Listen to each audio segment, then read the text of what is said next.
Hello, Okay. everyone. I'm happy to be back, this time with a very amazing person, but I won't tell you why she's amazing. We'll let her tell you why she's amazing. We have with us Vibhuti Aggarwal. Let's listen to her. Over to you, Vibhuti. Hi, Subodhji. Thank you so much for having me here and ready to listen to my thoughts and my journey. I would love to share my experiences and insights. Hope the listeners could relate to it and have a few takeaways from my journey. So, starting, see, I've always been a science student and always very inquisitive. I think very curious and very much always asking questions in the class. And then I realized that I had a deep passion for biotechnology, and I went on to do my BSc in zoology and then MSc in biotechnology and then PhD in molecular genetics from JNU. So it has been a great journey, great learning journey. And on the way, I discovered a lot about myself, about people around me, and of course, the subject. And after that, then I pivoted to business and being an entrepreneur. We worked as business consultants. We had a private limited company, and we were doing outsourcing work for companies like Motorola, Microsoft, Zomato, and also then we started investing into startups some 10 years back when we made a company called Starter Buddy Services, and so we were doing compliance and other work for startups, and it was amazing to work with those finders. And then during that journey we realized that investing into startups is also a great idea, and we invested into one startup. We invested our own personal money into Burger Singh, and thankfully it did well. And so we invested our money as well as our friends, clients' money into that startup, and everybody got a decent return in a very less time. We took an early exit, but then we really liked this idea, and people started developing confidence into us as investors. And we made smaller funds, and then we invested smaller amounts, and then we gradually made a fund in 2022, which is an angel fund. It is called Realtime Angel Fund. And so the current AUM of this fund is around 450 CR as of now. We have more than 700 investors associated with us with a commitment ranging from 25 lakhs to 50 lakhs each. And we invest into early stage startups. So it's a very, very exciting field. We work with young innovators, founders. We help them grow. It's an amazing journey. It's like seeing your own child growing from infancy to adulthood when you see a young organization struggling, coming up, and standing on its feet, surviving the challenges. So I would say it's a hilarious journey. So that is all about me for my professional front.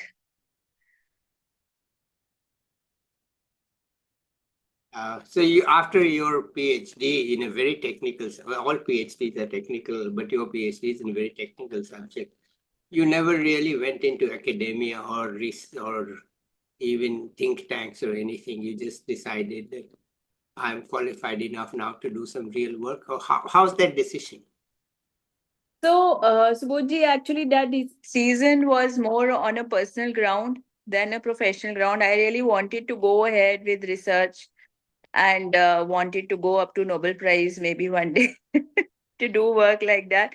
But then I realized that, it was difficult to balance the research career with the two small girls that I had that time. So my husband already had a consultancy business. And so since I wanted to do something, I just joined that business because after PhD, I was trying like 2, 3 years. I was trying to balance the research field with my family life. But unfortunately, research is a very, very demanding subject. Like there are no fixed hours in a research career. And due to family reasons, for me, it was not possible to go abroad because US and other countries, they have better scope for biotechnologists after PhD. They give you better career options, better facilities and all. So then I realized that, working at home, and it gave me more flexibility to work at home and work the way I wanted to work. So that's why I thought going into that field was a very, very strategic decision. So slowly I developed interest. I started with scratch. I started doing things, very, very basic things, learning administrative HR, and banking, everything I learned from scratch. And initially, I found it very difficult to handle numbers, figures, because my husband is a chartered accountant and we were hardcore into business. So, but slowly, slowly, I learned all those, being a student, always being a curious and anxious and a student to learn. So I learned on the way, and so the patience and the long journey and the perseverance paid. The small things you do over the years, they accumulate.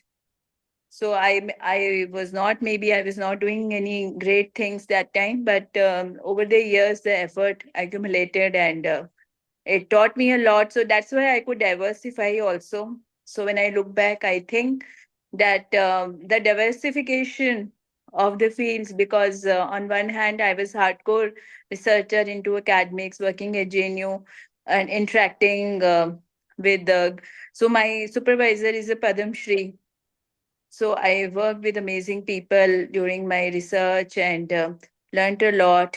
But then after PhD, it was a entire change of mindset, um, academics, corporate thinking. So slowly, slowly, I adapted towards thinking like a business person and how things work in a corporate culture, and what are the things we have to remember, the numbers, the importance of money in the business, and importance of generating business, the importance of generating revenue. So these are few things like when you work as an academician. So I also worked as a lecturer for a year. So I have that 1 year teaching experience with me. PhD, I also got trained in IPR for a year. So I worked at a law firm for a year. So I would say that diversity and that range of that time we don't realize when we are doing those things, we don't realize that how in long term it would be helpful. I never thought that, um, how my doing PhD would be helpful in my business career. But now when I look back, my knowledge of the field, the research, it comes very handy when I'm interacting, especially with the startups in the tech field. I know their mindset, I know what they're thinking, I know how they can overcome the challenges they have. So when I work with innovators, I kind of understand their mindset and the issues and the opportunities in the tech Wonderful. field. So could you just broadly tell us what is happening with the startups that you perceive? I mean, and not a survey, not a scientific report, but based on your experience, what's going right with startups in general, what's going wrong with them, anything that comes to your mind? Yes. So, startups is now, this term is, I would say it relatively a very recent term. But incidentally, now we have more than 1 lakh startups in India which are registered with government. And Modi ji, our Prime Minister, Modi ji is also encouraging the startup culture, because he's saying that we should be job givers instead of job seekers. So it would create more employment opportunities. Also, Make in India concept is being promoted by government. So I think startups nowadays, they are solving real world problems. We have amazing startups which are like Zomato and Swiggy. They have solved the problem of matching um, restaurant owners with the people who don't want to go out but want to have good food at home. We have Uber, which has massed Uber and Ola, which have massed the demand and supply. Basically, these are a few disruptive startups which have done amazing work in matching right kind of demand with the supply. So with startups, when I see that, of course, the success rate of startups is very less. It is 4 to 5%. 95% of the startups fail. They burn out during the journey. So only 5% of the startups are the ones who are able to stand up and raise funds and progress further. So there are a lot of factors which are responsible for the success and failure of these startups. For example, the problem solving approach, the kind of solution that they are providing, it should be widely accepted. And when we talk of success rates of startups, sometimes burning too much of money early in the early in the stage when they are raising funding. Sometimes the startups are raising 5 to 10 crores or any amount they are raising early, and then they are spending that money lavishly on themselves and on their company, on the things which may not be crucial or critical for the company to grow. So this is just one of the reasons sometimes startups find it difficult to then in the later stages they have issues in generating more revenues or more investments. So there are multiple reasons. So yeah, you feel free to ask more Well, questions. okay, yeah. The four things that you mentioned, they are service providers.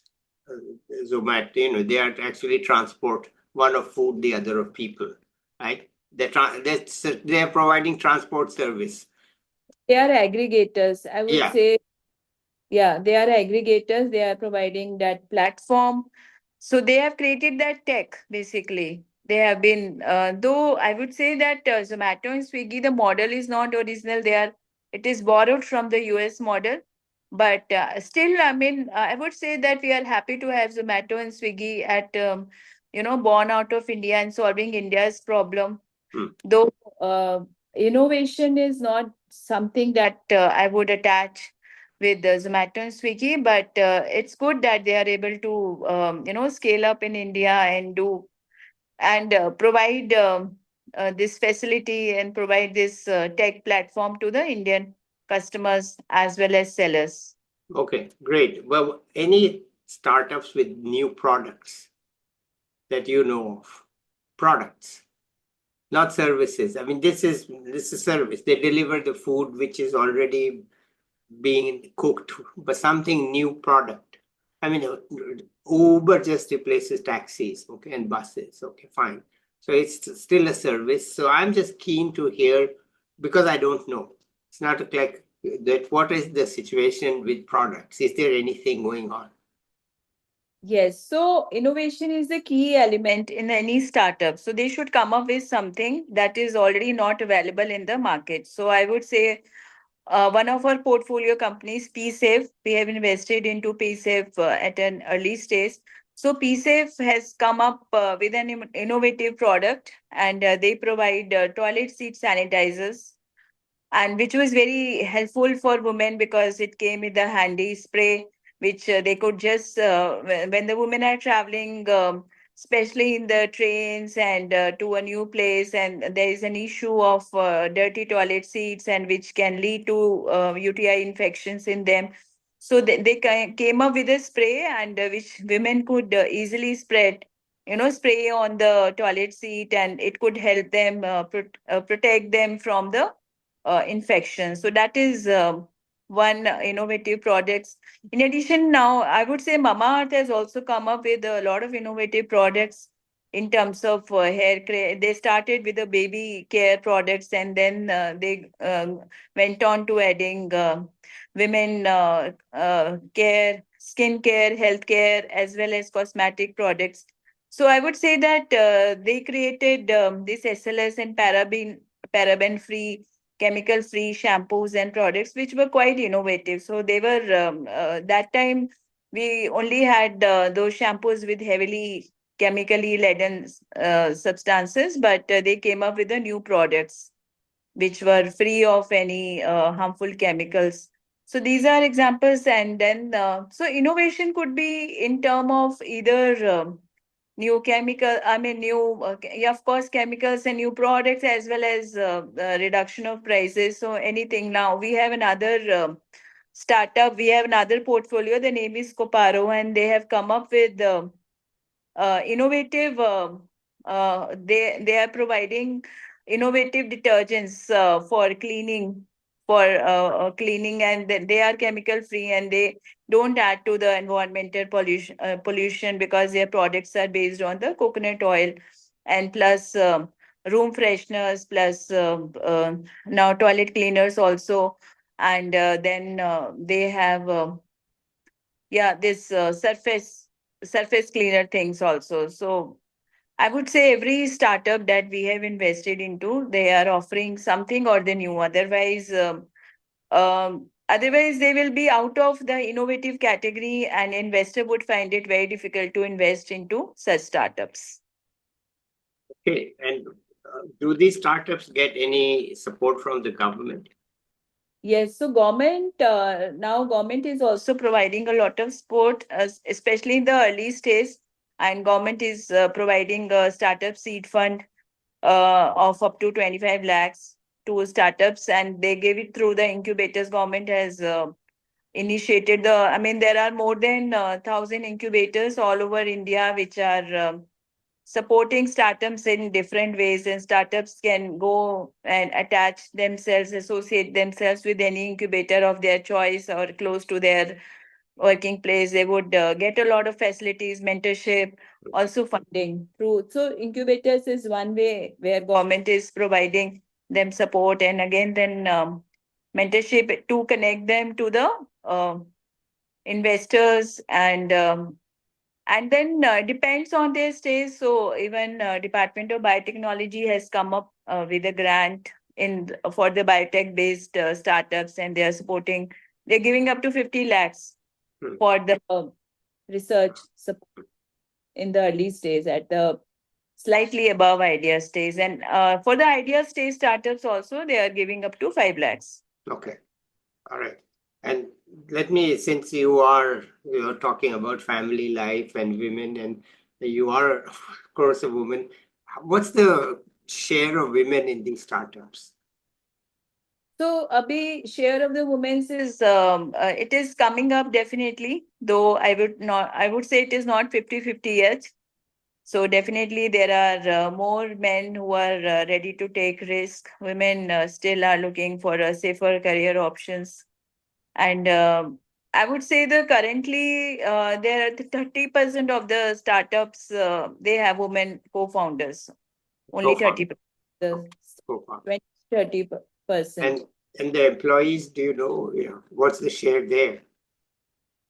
Employees also, I would say that the share at currently the startup level is similar, 20 to 30% only. Though now the big corporates, they are encouraging gender diversity in their workforce, but the startups, they are so hassled up with their day-to-day activities that for them, issues like gender diversity and others, sometimes it takes a backseat. They have to just focus on the operations, and just they have to just make the things work for them in the early stages. Okay. All right. Do you have a sort of a profile of a typical person who's a startup, maybe 2 or 3 kinds of people? Who are they? Where do they get their ideas, and who are they? Okay, so yes, so you can get an idea at anywhere, any time of your life. Of course, we keep getting, so idea generally strikes when you see a problem and you find a solution. But your ears and your experience also, it opportunity knocks on at the mind of prepared, at the doors of the prepared mind. So if you are thinking in that direction, if you have a problem solving approach in life, then definitely the idea can come at any stage. So give you an example, this lady who is the founder, is the solo founder of Coparo, which I'm talking about, Yeah. which are making products Yeah. based on coconut. They are making sustainable and eco-friendly products. Hmm. So she did her studies from London School of Economics. So she is an accomplished scholar, and during that time, and then she came back to India, and when she was so she got married, she had a child. So when she became a mother, she discovered that a lot of substances that she was using for her daughter at home, they were full of chemicals. Hmm. They had full chemicals as their ingredients. Even detergents that we are using generally, Hmm. when they go into when they go to sewage and ultimately they go to rivers and oceans, they create a lot of water pollution because they don't get degraded so easily. Hmm. So she realized the real potential of this problem, Hmm. environmental, and plus this air sprays that we are using at home. They cause a lot of they go and accumulate in the lungs Hmm. through a nasal route. Hmm. So she realized that these products are not safe, and then she did some research, and she also had a business background. Hmm. And after she found that these chemicals free products are possible to be made Hmm. and possible to be marketed also. So her business background helped us to develop a marketing strategy for these products, Hmm. and now her products have become available on quick commerce platform also. She was featured in Shark Tank Hmm. well, and so she is a very promising girl with a potential to become a big company. So Okay. this is one of the examples that I can give. Okay. Let's switch a little bit to the personal side. I mean, you talked about, of course, your studies and curiosity and now your work. But let's get to know your personal side, whatever you want to tell us. So, on personal side, I would say that I am a normal, fun-loving person. I want to keep things uncomplicated and easy, and just want to learn more and more. Learning is something that I want to do till the last day of my life. Learning and growing mentally. Hmm. So I hope I'm able to go in that journey, and plus. I would consider that I'm first of all my duties. I would say I'm a mother first, and other things. Then a wife, then a entrepreneur, then an investor in that order. Yeah, that's pretty normal for women. And And once you become a grandmother, then that becomes your first role, as I found out from my wife. Nothing matters to her more than the grandchild. Okay. That's yes, number one. Nothing can come in the way of that. Okay. So that's normal. But when you said fun loving, what's fun for you? fun is just meeting new people and talking and just being a positive person. Fun loving is exploring new places, traveling, meeting new people, and just being light on every day to day. And so my daughters always tell me that I crack poor jokes, but I like cracking poor jokes. At least it makes them smile. Yeah. All right. Wonderful. All right. Any tips you have for young people?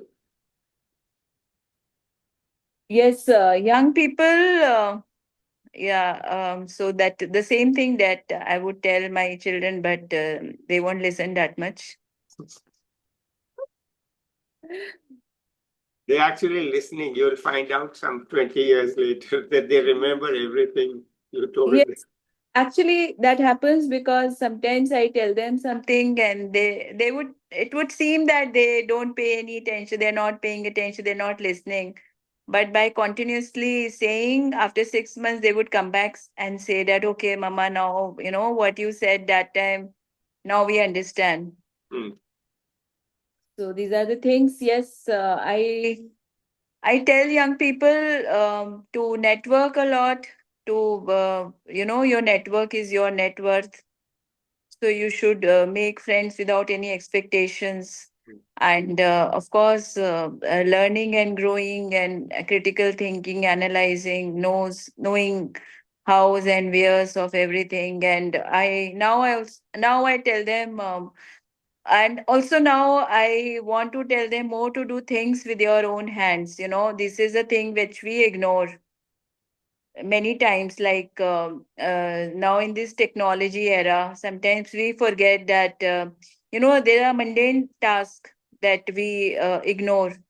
Mundane tasks like housekeeping and cooking also, I would say. And for example, folding clothes, adding, these things seem very insignificant and they look mundane, but they are great stress busters in this technology age. Whatever you can do away from the screen, it gives you a lot of thinking time, thinking space. When you are doing these things, when your hands are running and your mind is, blank, so we should give some time, for to our mind to become fertile. If we always expose ourselves to screens, to phones, to information, we are always feeding information to ourselves, and in the pretext of learning something new, but we are just feeding information, thinking that our brain will imbibe everything. But brain will not imbibe everything. Sometimes it has to just remain vacant. So in India also, we have this practice of a land, which is remaining vacant for a few months. It becomes more fertile by itself. Yeah. So if you keep on tilling the land, keep on growing crops, so then you have to add more and more artificial supplements like chemicals, fertilizers, and other things, and pesticides. But if you just lay it rest, so sometimes these mundane tasks, so youngsters have to learn the importance of doing things with the hand, which now, especially in India, because of accessibility of the domestic workforce, now we are forgetting this. Okay. All right. I agree completely with you. And actually, it's my practice. Somebody asks me that, what are you doing now? I say, I'm sweeping the floor. Say, why? I say, because I want to think. Yes. So Because you agree? I want to think. So if I don't do some mundane work, my brain is tied up in doing Yes. some other thing. So it has to be that I get rid of my hands and feet. And Yes. they're doing mundane, boring, dull work, repetitive. There's no thinking in it. So my brain is 100% free. And I also like to, I'm a pretty serious amateur gardener, but I have only two tools. People in the US buy hundreds. I have only one kurpi and one powder. I say, I do slowly because I'm just doing like this by hand and my brain is free to think. So what do you grow? Pardon? What do you grow? What Oh, I what? grow only flowers. Okay. Okay. So, we have, you heard of the daffodils and bulbs like that. We have to plant them in winter and they come Tulip. out in spring. Yeah. So, I mean, Wow. we do have quite a bit of land in the front. And over the years, I think I've planted 10,000 bulbs myself with one kurpi. I've lived here in this house 30 years. So it's like, Just send me pictures of the flowers. where, That yeah. Yeah, actually, I will discuss that with you offline. Okay. And this is not my place to talk, it's your place to talk. Offline, we can talk about these things. All right. Anything else you want to tell us? uh, I would say that sometimes we feel that life is not going as per us, the way we have planned. It is not going, but we have to remember one thing, that consistency is very important. A small effort every day is very important, and so we have to keep doing consistent efforts. We have to be very honest and punctual in making our efforts. So we will get the results at the right time. We should not be in a hurry to get the results. So same thing with the startup ecosystem. Like when we invest money, so we invested for more than, sometimes we have to be patient for 5 to 7 years to see their journey and to see their growth. So it is a long and patient journey. So same thing with the life. So one has to be very patient and wait for his turn. Like when I entered the startup ecosystem, I didn't know anything. So but slowly, I started talking to people. I started attending events. I interacted. I learned from wherever I could. So slowly, I built a knowledge base, but still, I would say that I'm still learning and I have a long way to go to All right. learn. One Yeah. has to be honest with himself first. सबसे पहले अपने आप से honesty जरूरी है. All right. Thank you so much. If you have something else to add, let's have it. Otherwise, we can bring this to an end. No, I think anything you want to ask, you may ask, but don't It's, have you much. know, as I said, it's not my role here is not to ask. I just I want to know if you have some other thoughts that you want to express, some ideas, some last minute conclusions, anything that you want to add. Also, one thing, my daughter introduced me to the concept of copying is an art. We have to. So, you know what I realized in the world that everything is a copy or an inspiration of another thing. There is nothing which is like 100% original. So but see, ideas grows this way that you take an idea from someone, you add your own ideas to it, and that is how, but that is an art itself. So you have to learn from others, you have to take ideas from others, but add your own creativity to it, and that is how you can make a bigger idea. And that is a recent learning that I've taken. And also, another things that I would like to add is that Indian startups are coming up well, and we have a potential to solve everyday problems. And India is at a cusp of innovation revolution. And I'm sure that in the coming years, we will have another UPI moment for us in the terms of AI ML based startups, or we are just waiting for a big breakthrough for a clean and green energy breakthrough in the country. So that moment will also come with the resilience and focus from our young students. And I'm happy to see that now many of the students who are from great institutes like IITs and others, they are now many of them, more percentage of them are now planning to stay back and contributing to the country's economy rather than, just going abroad and Hmm. working for the other companies. So they want to stay back and work with Indian companies. So that's a happy change to see. All right. Thank you so much. I think we can end it here. It's a very positive note. Let's end it on a positive note right here. And thank you so much for such a experience that you have.